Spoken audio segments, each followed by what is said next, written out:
Podcast. I'm your host, Michael Allison. Today's guest is Patty Cabot. She's been a victim of childhood sexual abuse and weight management. She's here to talk about her stories, her struggles, and her recent book that she just released. I can't wait to get into this conversation.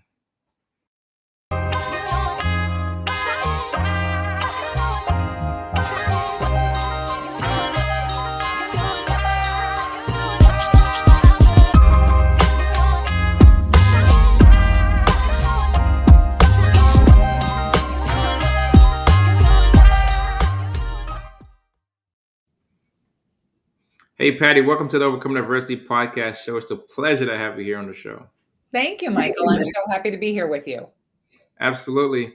So, Patty, I really want to dive into this conversation because your book and your story talks about something that is super, super important. And I think a lot of people in America in today's day and time probably avoid it. But I think it's very prominent that we do address some issues, talk about some things, and some things that you've experienced in your life. So, if you can tell us a little bit about your story and some of your experiences. Sure. So I'm going to say the easy way in is to begin with my weight.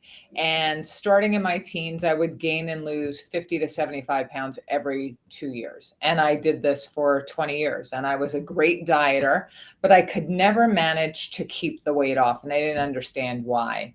And when I was in my late 30s, I decided to see a therapist who dealt with eating disorders. And as we kind of plumbed through my background, we landed on my childhood sexual abuse, which I was sexually abused by my stepfather and to a lesser extent, a cousin. And while I was always aware of it, it was never something that I discussed. I didn't think about it. It was just out of sight, out of mind. And it was really at that moment where she had said to me, she was like, your weight is just a symptom of something so much bigger. And for me to address my weight, and my other larger issue is that I wanted to open myself to love. I was very closed. The only way for me to do that was by tackling my past. And as I was sharing with you before we began, I did just recently release my book, which is available for free. And it is fascinating to me how people shut down at the topic. It's the thing that no one wants to speak about or hear about. It is the most shameful of the shameful. And, I will tell you, I felt ruined for most of my life. I was right there with everybody else. Like, I didn't want to talk about it. I didn't want to think about it. And it's only through this whole process that I've kind of gotten to the point where I'm like, you know what? It is so prevalent. So many people who I've talked to in everyday life, whether it's website design, it doesn't matter what it is, do this whole thing where they say to me, it resonates, or I have my own story. And it's heartbreaking because it's so common, but we don't talk about it. And I think while we've made great strides talking about sexual abuse and violence, childhood sexual abuse and incest still seem to be the most forbidden of the forbidden topics. Wow. I want to ask you something because I do agree with you. At what moment or what point in your life what was going on in your life where you said, I need to actually meet with a counselor, talk to a counselor like this to bring up some of these issues or some of these factors that I'm actually dealing with right now, to that point of them telling you that this is something that is from your past? So, I think that when I was growing up and when I was in puberty, when, you really start to change, all of my nails fell off. And I had what was diagnosed as pustular psoriasis, which is often exacerbated by stress. And at the time, nobody knew why I had it. Like, I didn't know why I had it. It was just one of these things. And I was always like a little bit weird and awkward with boys, but that's kind of normal too. And then as I got a little older, I started drinking. I got high all the time. I was doing other things that are, again, not uncommon for teenagers. And it really became, I was never like fully coherent. I would hook up with people, but I wasn't like able to engage in what I consider the normal way. And I was really desperate to find love, particularly as I got a little bit older and I was in college and I found this great love and I had this great relationship and I gained 75 pounds the first year we were together. And I mean, clearly there were things at play that I just didn't have access to. And after we broke up, I lost all the weight again. No surprise there. And As I got older in my 20s, it was just this pattern over and over. And, a lot of people feel great about themselves at any weight, and kudos to them. I think that's fantastic. I am not that person. I thought that I was just abominable. I thought that I was hideous and that there was no way anybody would love me because I wasn't perfect or thin or, pick your adjective.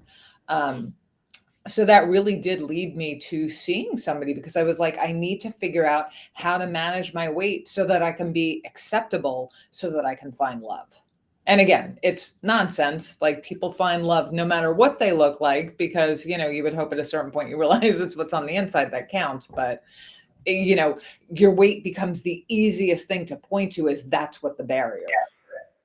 Wow, interesting. I hear your story and I'm thinking of how our audience can hear your story, and some of our audience could like resonate with your story, as a lot of people carry around with so many baggages, but there's also like indicators that goes on in our life, but we never like spot them or could see them until someone else looks at it from a different perspective, or from a different lens, and kind of like to help you pinpoint some things that maybe attributed to some of the things that impacted you. If you could talk a little bit about, now you decided to write a book to talk about your story and to help other people's along your journey and some of the things that you've been through in your life. Can you tell us a bit about your book and what readers could get from your book? Sure. I mean, the first thing I want to say, kind of to echo what you said, is, what I have since learned is, if you are fighting the same battle over and over, you're likely not addressing the root cause. So Hmm. for me, I was very successful at dieting. I couldn't maintain it. So that should have been clue number one for me. I mean, and it was on some level. I knew there was something I wasn't quite seeing. Um, but again, I went in there with a very specific goal. I wanted to find love. I wanted to open myself to love. And part of what, I was so closed that I had been in therapy for 3 years before I told any of my closest friends about my past, because it was so deeply shameful to me.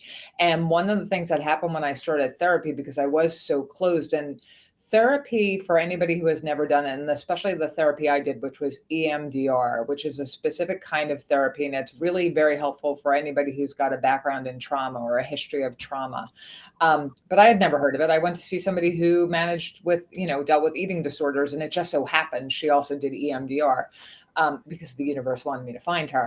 Um, but I found the whole process so overwhelming and painful and confusing, and I had nobody to talk to. So I would literally go to my sessions, come home and write it down. And I was in therapy for a total of 12 years, because while I made great progress, and I will tell you, my weight became the easiest thing to manage, which is like just the irony of life. Because once I started dealing with everything that was kind of getting in my way, that was no longer the distraction that I needed it to be, and I could focus on the real things I needed to focus on.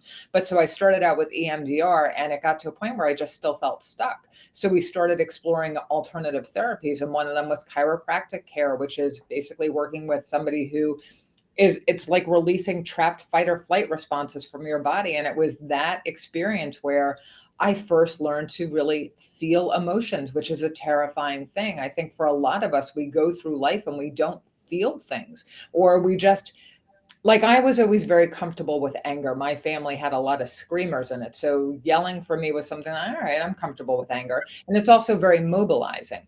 Right. But sadness and grief and sorrow, like, are not at all comfortable for me. I didn't like them. There's nothing to do with those emotions except feel them.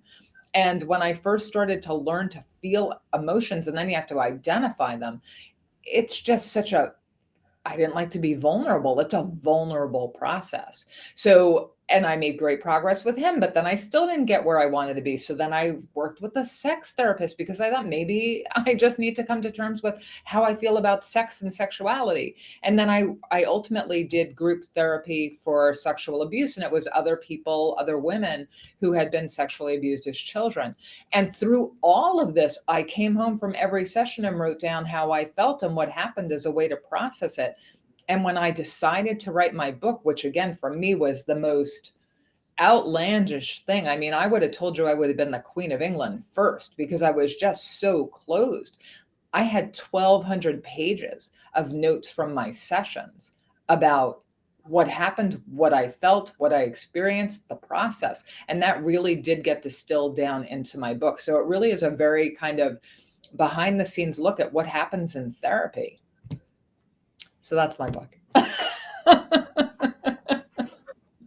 Patty, I written a book myself, and it took 6 years for me to actually put the book out and share my story. And for you to become vulnerable, transparent, can you talk to us a little bit about that emotional complexity of what is one going through and dealing with, even in those times that you're actually journaling, you're writing, you're taking down notes, you're in those therapy sessions, or your friends or people that you're engaging with, or maybe the person that you're dating, and you're writing in all of these different things that is playing in your mind intrinsically by going through this process, but you're about to write this book. You have all these things going on. You know what your past is. Can you tell us a little bit about that? Yeah, and it's funny. I would say many years ago, one of my first jobs, I met a very good friend, and she was an actress. And I was like, wow, an actress, that's so interesting. And I saw her in a play, and she was great. And she had said to me, she was like, people act all the time. And I hadn't really thought about it, but it's true. You wear masks. So I would go into my workplace, wherever it was, and if you can see my background, I live in New York. I'm a savvy New Yorker. I come across as very confident. Like, I literally would have to psych myself up to go into work every day. And I'd be like, I'm smart enough. People like me, whatever. But then I would go in and it's like, you perform. And so I think there's just that duality between the person you project and what you really feel and who you actually are. And I would say to you, the only being on this earth that really knew me, other than my shrink, who did know me, but I have to tell you this, in all the years I worked with her, I never told her how much I weighed. Like, there were still some things that were off limits, like no matter how much she knew about me, which again is absurd, but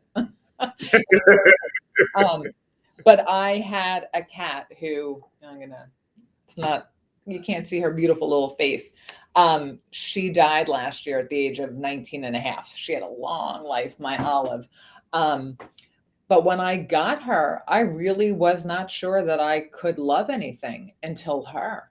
And that entire process, those 12 years I was in therapy, I would come home and tell her, like, she was my world. She owned all the real estate of my heart. And I am so grateful for her.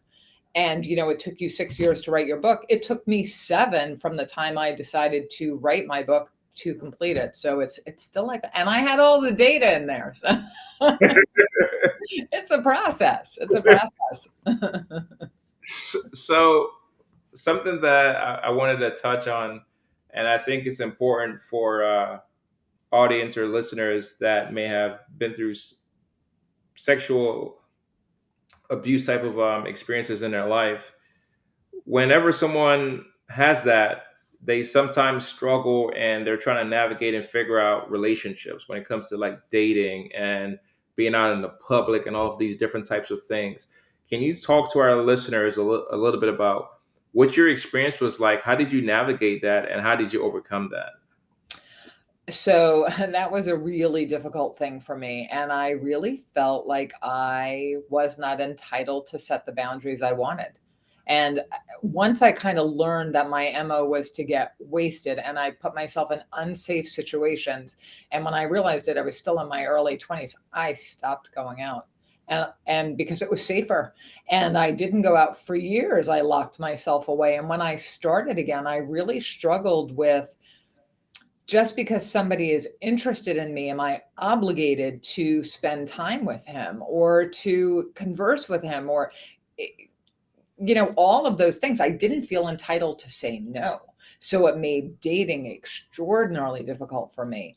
And I struggled for years with my therapist about how to divulge my past. Like, how could I tell someone? How could I tell them how afraid I was, how out of my element I felt? And, it was this whole process of her trying to help me figure out what I could say. And it was actually when I was working with the sex therapist where she had me do, because we had very little to work with, not to be a spoiler, but I wasn't sexually active in mind or body. So she had like nothing to work with me on. And so we were doing a book together, and One of the things was this series of exercises where you would see something that was like in the normal column and something that's on like the sexual abuse column. And I will never forget the thing that I read was love, sex is an expression of love. And that's obviously in the normal, healthy side. And I couldn't believe it. And it really made me think for the first time that if I loved someone or if I cared about someone and if he cared about me, I could tell him about my past. Like that I didn't just have to go along.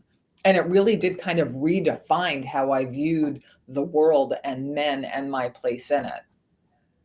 Can you talk a little bit about when you made your or going through your transformation of like self discovery?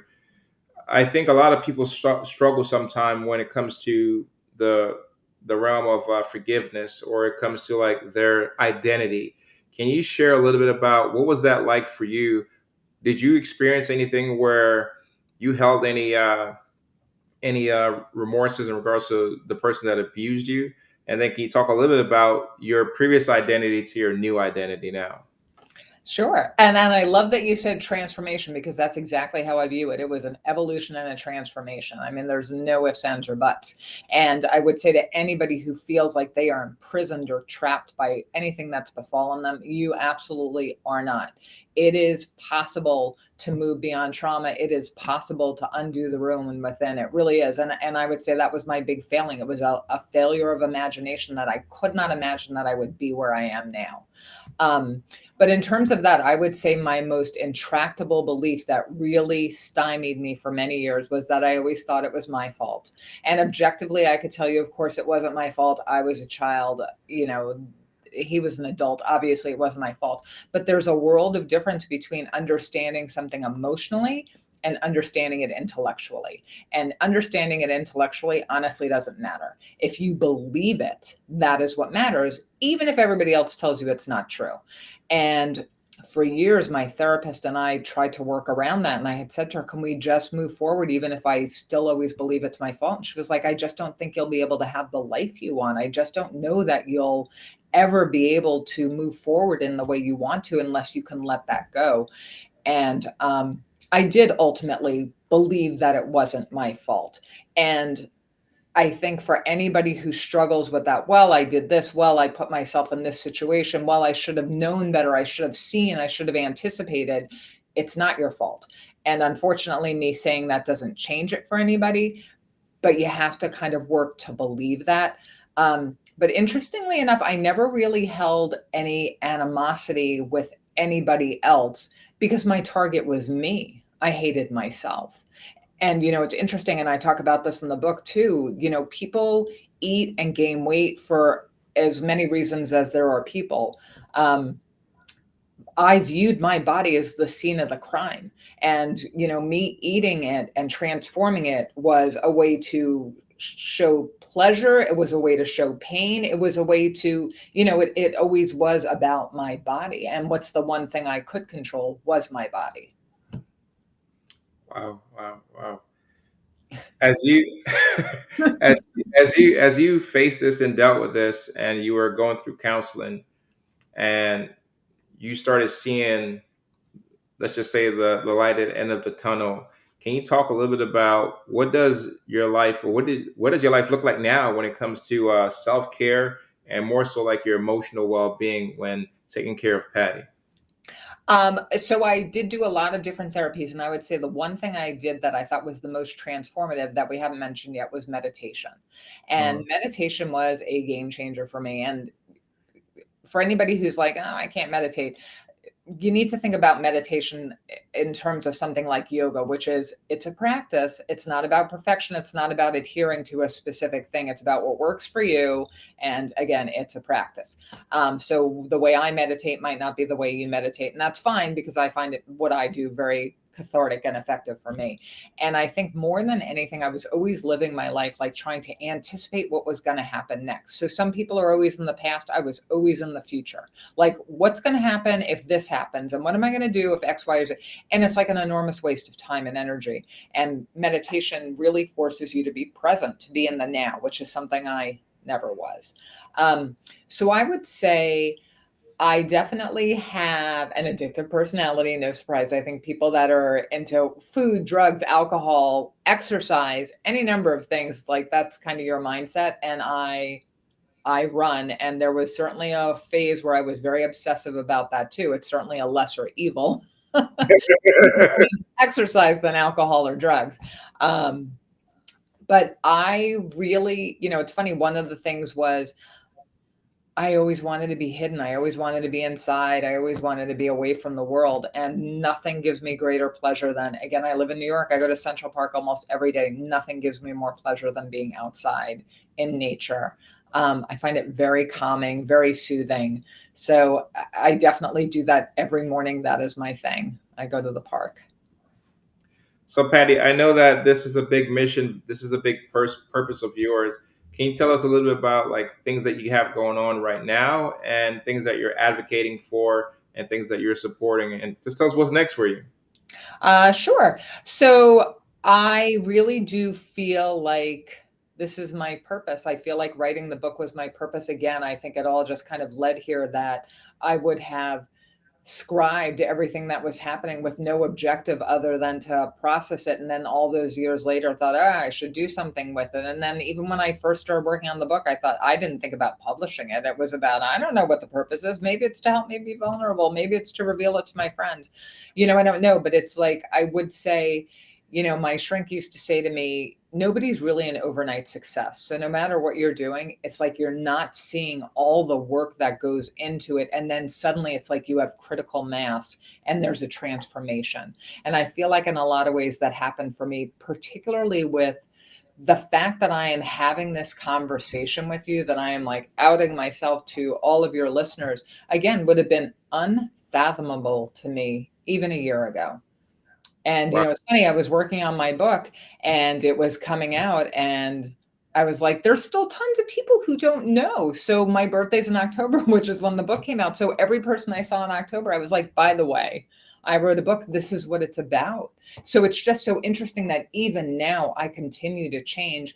And there is something to be said. It is so freeing to let go of your secrets and let the chips fall where they may. And, as we had talked about a little bit, I think this is a very uncomfortable topic for people. I get it. It was super uncomfortable for me too. But it's like anything else. If you want to play the guitar and you practice it every day, you get better and better and better, and it gets easier and easier and easier. And the same is true for this. And it is very freeing not to have to think about, well, they wonder why I'm not with somebody or what my past is or whatever. It's like, I feel truly as if the blame, shame, and secrecy don't belong to me anymore, which is a beautiful thing. Which is a beautiful thing. I love it. I relate with you so much in regards to sharing your story, especially when it comes to childhood sexual trauma. And I kind of dealt with some of those things when I came out and told my story and talked about my book. I want to ask you this, for our listeners that are listening, and someone that may have experienced something that you've been through themselves, or know a family member, can you share with us some words of wisdom or some key takeaways from your story that they could take away in regards to understanding, like, what are some things that I could do if I'm experiencing this right now, or know of someone that has been through this and they're struggling with this right now? That's a great question, and I would say the first thing you can do is, if it's not you, if it's somebody that just let them know that you were there, that you can help them, that you are available. Like, so if they want somebody to talk to, or if they need help, like a lot of people are still in situations where they are being hurt by other people. So just knowing that they have a safety net would be huge. And if it's you, when I was in group therapy, it's interesting. Everybody's at a different stage in their journey, and there was one woman who really struggled with a fear of being abandoned, which, I think anybody who's neglected as a child, which when horrible things happen to you and nobody's doing anything, you're all kind of neglected, right? Or nobody's paying attention or nobody's advocating on your behalf. I think that's a common feeling. And one of the things that my shrink had reminded me of is that That was then, this is now. Like, it's very easy to go back to that time and place. It becomes our go-to because it's almost like we're trapped there, right? And it's like your brain expects like horrible things to happen because horrible things have happened. And one of the things that I remind myself of, and I'm sure you're going to relate to this, there is no part about writing a book that's easy. The whole thing was hard. The whole thing was painful. And I was like, are you kidding me? Every stage, none of it's easy. What? None of it is easy. All of it took me out of my comfort zone. It still does. And it's like I finally had to accept my comfort zone is gone. I will never get it back. But what I think about is, this isn't hard. The hardest thing that happened to me growing up. And then you know what? The next hardest thing that happened to me was going to therapy and mining it all and digging through it and trying to make sense of it. And then you know what the next hardest thing was writing the book. Like, the worst thing that, God willing, the worst thing that will ever happen to you already happened, right? Mm. Especially if it happens to you as a child. You will never be that vulnerable. You will never be that defenseless. You will never be that unprotected again. So it's like, take stock of the fact that you are not that person. You are much stronger than you know. You are more capable than you know. And you get through life every day, and you can keep on doing it. So you always have Patty, faith. Patty, you are the voice for the voiceless, and you're speaking up. You're sharing your story for thousands of people that are hurting and struggling. If anybody wanted to work with you, book you on their podcast, know more about your story, how can they get a hold of you and contact you? So I have a website. It's pattycabot.com. You can get my book there for free. You can download the PDF. And you can send me an email there too. I am on Facebook and Instagram and TikTok. I'm not great at any of those things. I'm trying to be better. It's hard for me. It's all so hard for me. And then I'm going to start a YouTube channel. So any of those things. So, and if I don't reach back to you immediately, it's because I haven't quite discovered where the notification is, but I will find it. Absolutely. Thank you so much. Patty, before we get out of here, do you have any last words that you want to share with our audience?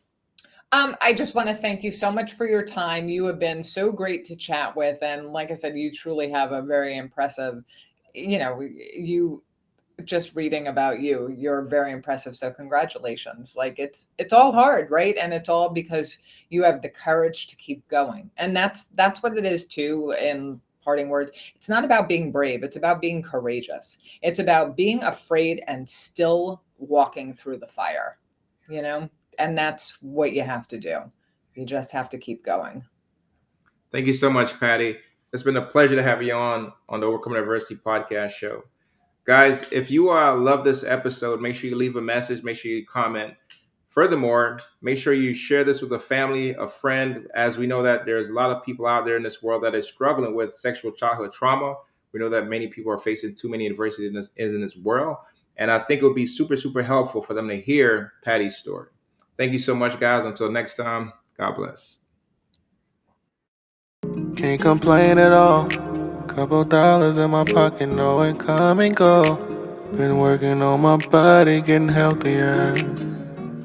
Thank God for clarity.